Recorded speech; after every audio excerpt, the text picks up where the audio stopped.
আমি মনে করি যে আজকে আমাদের জাতির জীবনে একটা অত্যন্ত গুরুত্বপূর্ণ দিন, আনন্দের দিন। আমরা গত ১.৫ বছর ধরে এই দিনটার অপেক্ষায় ছিলাম, একটা সুষ্ঠু নির্বাচন। কখনো কখনো ইতিহাস চিৎকার করে লেখা হয় না, ইতিহাস লেখা হয় নীরবতায়, সংযমে, অটল সিদ্ধান্তে।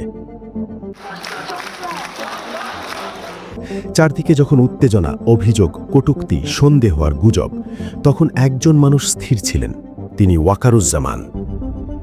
জুলাইয়ের উত্তাল সময়, রাজপথে তরুণদের বুক চিতিয়ে দাঁড়ানো, দেশ দাঁড়িয়েছিল এক অনিশ্চিত মোড়ে।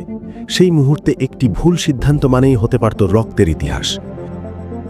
সেনাবাহিনী, নৌবাহিনী, বিমান বাহিনী সর্বদা জনগণের সাথে আছে এবং থাকবে, এবং আমরা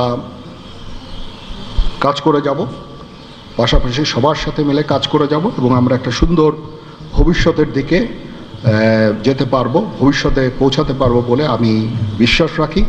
আপনারা আমাদের সবাইকে সাহায্য সহযোগিতা করবেন, আপনাদের সাহায্য নিয়ে ইনশাল্লাহ আমরা এটা করতে পারবো। কিন্তু তিনি বেছে নিলেন অন্য পথ, সংযমের পথ, দায়িত্বের পথ, গুলির বদলে শান্তি, ভয়ের বদলে স্থিরতা।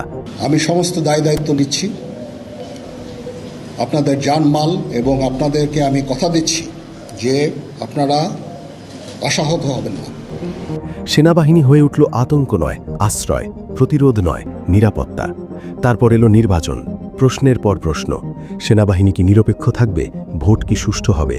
আবারও তিনি চুপ। কোনো বক্তব্যের যুদ্ধ না, কোনো প্রতিক্রিয়ার প্রতিযোগিতা না, জবাব দিলেন কাজে। প্রতিটি ভোট কেন্দ্রে দাঁড়িয়েছিল এক একজন সৈনিক, রোদে পুড়ে, কুয়াশা ভেদ করে, ঘুমহীন রাত পেরিয়ে।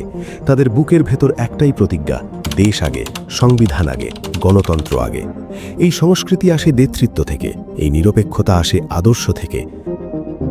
স্যালিউট তোমায় হে বীর জেনারেল, অসীম ধৈর্য তোমার। সমালোচকদের যোগ্য জবাব বুঝি এভাবেই দিতে হয়। তুমি মুখে কিছু বলনি, তুমি প্রমাণ করেছ তুমিই সেরা, গণতন্ত্রের রক্ষক। একটি সুন্দর, অবাধ ও নিরপেক্ষ নির্বাচন উপহার দেবার জন্য জাতির পক্ষ থেকে তোমায় লাল সালাম। আর স্যালিউট সেই প্রতিটি সৈনিককে যারা মাঠে দাঁড়িয়ে ইতিহাসের অংশ হয়ে গেছে। তোমাদের ত্যাগের ওপরই দাঁড়িয়ে আছে এই অধ্যায়, বাংলাদেশ মনে রাখবে।